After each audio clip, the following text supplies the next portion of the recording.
Hello नमस्कार good evening. एक बार फिर से स्वागत है आप सभी का जीएस फाउंडेशन यूट्यूब चैनल पर। दोस्तों ये मेरा नया चैनल है और आपके सपोर्ट की हमें काफ़ी ज़रूरत है। मैं आपसे वादा करता हूं कि इस चैनल पर आपको कभी भी निराशा हाथ नहीं लगेगी। दोस्तों मैं आपके लिए लगातार अच्छे और रिच कंटेंट लाने का प्रयास कर रहा हूं और आगे भी इसी तरह का प्रयास जारी रहेगा जो आपके किसी भी कम्पिटिटिव एग्ज़ाम के लिए महत्वपूर्ण रहेगा।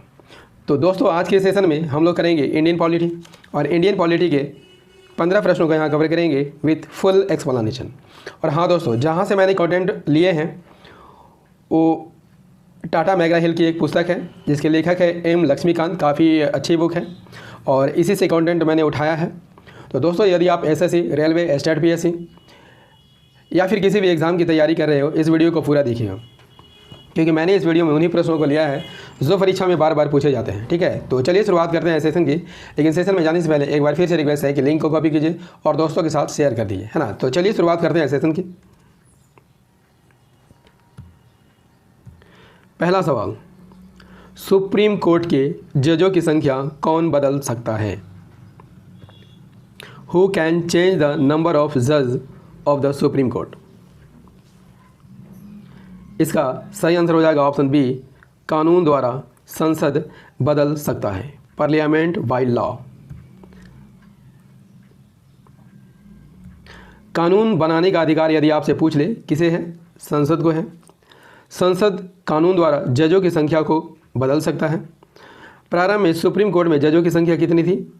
7 थी और यह समय समय पर बदलता रहा है। जैसे 1956 में 10 थे, 1960 में 13, 77 में 17, 1985 में 25 और वर्तमान में 34 है। अगला सवाल, भारत का संसदीय ढांचा किस देश के संविधान से लिया गया है? The parliamentary structure of India has been taken from the constitution of which country? Bharat का संसदीय ढांचा किस देश के संविधान से लिया गया है? सही आंसर हो जाएगा ऑप्शन बी, इंग्लैंड के संविधान से लिया गया है। भारत का संसदीय ढांचा कहाँ से लिया गया है? इंग्लैंड के संविधान से लिया गया है। अगला सवाल कर लेते हैं, यदि राष्ट्रपति और उपराष्ट्रपति दोनों अनुपस्थित है तो कार्यों की जिम्मेवारी कौन लेगा? If both the president and the vice president are absent, who will take the responsibility of the functions? तो यहाँ पर सही आंसर हो जाएगा ऑप्शन बी, मुख्य न्यायाधीश, चीफ जस्टिस। नेक्स्ट सवाल, भारतीय संविधान की दूसरी अनुसूची में निम्नलिखित में किसके वेतनों का प्रावधान है? In the second schedule of the constitution of India the salary of which of the following is provided? Lok Sabha speaker, राष्ट्रपति, राज्यपाल या उपरोक्त सभी? तो यहाँ पर सही आंसर हो जाएगा उपरोक्त सभी, ऑल ऑफ द एबव।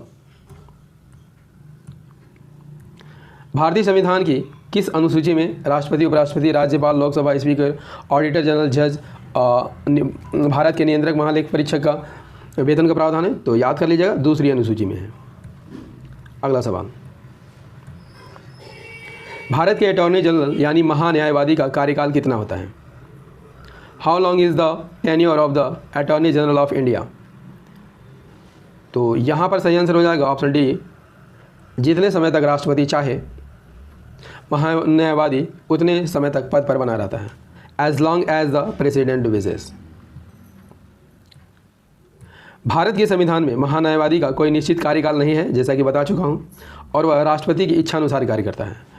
और यह किस अनुच्छेद के अंतर्गत आता है? अनुच्छेद 76 के अंतर्गत आता है।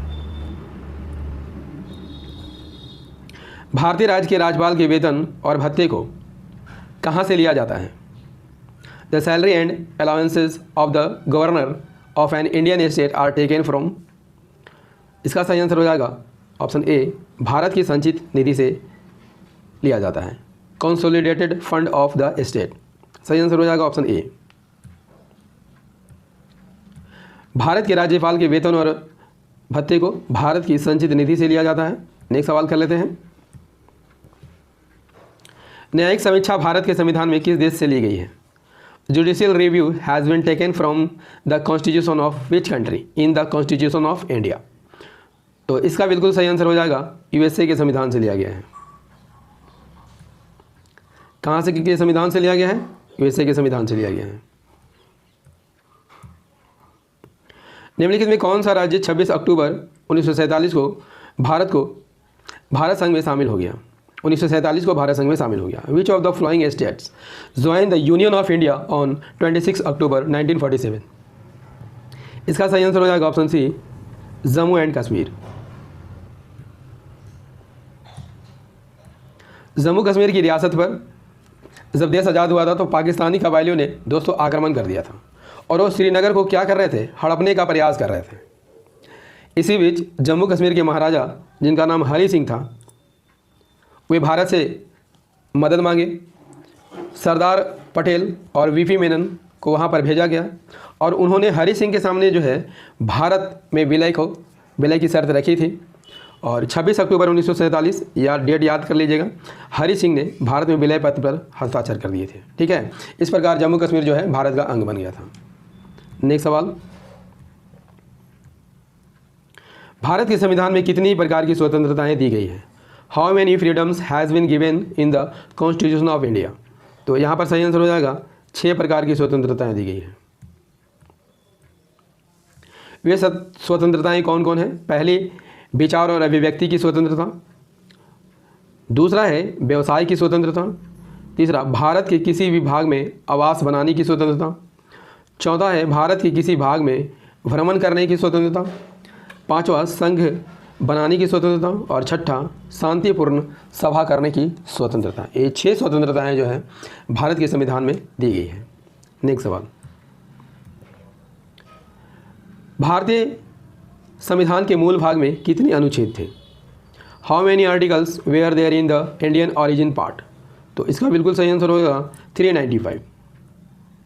भारतीय मूल संविधान में 22 भाग, 8 अनुसूची और 395 अनुच्छेद थे। ठीक है, तो बढ़ते हैं नेक्स्ट सवाल की ओर। निम्नलिखित में से किस प्रधानमंत्री ने कार्यकाल में लोकसभा का सामना किए बिना इस्तीफा दे दिया था? विच of the following prime minister had resign without facing the Lok Sabha during his tenure? तो इसका सही आंसर हो जाएगा चौधरी चरण सिंह। चौधरी चरण सिंह ने लोकसभा का सामना बिना 5 माह के अंदर इस्तीफा दे दिया था। लोकसभा का सामना किए बिना ही 5 माह के अंदर ही क्या किए थे? इस्तीफा दे दिए थे। ठीक है, नेक्स्ट सवाल। दोस्तों, यदि सेशन पसंद आ रहा हो तो इसे लाइक ज़रूर कर दीजिएगा। पहले वित्त आयोग की सिफारिशों में किस अवधि को शामिल किया गया था? Which period was included in the recommendation of the first finance commission? सही आंसर हो जाएगा 1951 से 56। पहले वित्त आयोग का गठन कब किया गया था? 1951 में किया गया था और इसकी सिफारिश 1951 से 56 तक थी। ठीक है, यदि आपसे पूछ ले कि पहले वित्त आयोग के अध्यक्ष कौन थे तो याद कर लीजिएगा के.सी. नियोगी थे। कौन थे? के.सी. नियोगी। के.सी. नियोगी पहले वित्त आयोग के अध्यक्ष थे।